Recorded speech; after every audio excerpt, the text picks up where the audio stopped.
آرمین برمایه.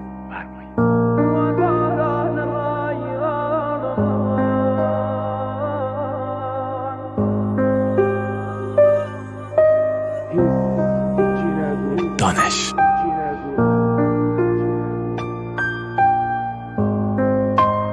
پروداکت صابر احمدی.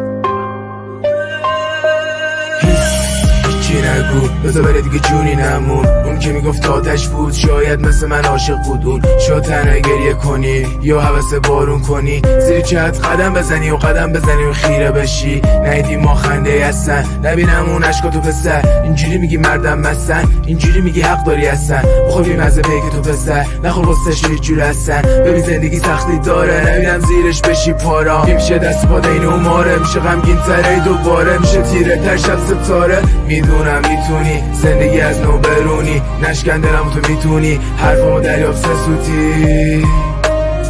میرسه به زودی قول در فتک تو میتونی. خوب میشی زودی تو هم به خوبی، خوب میشی به خوبی.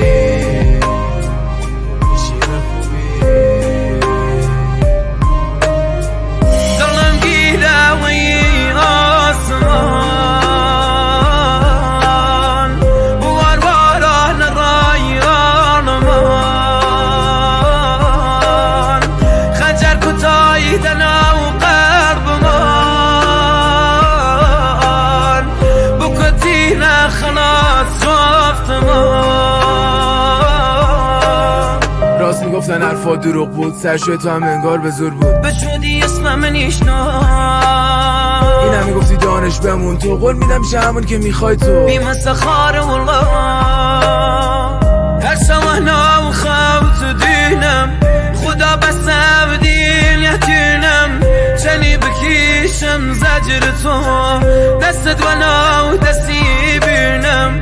سر تو شید بیم 2 ساله تنیا امیدم خدا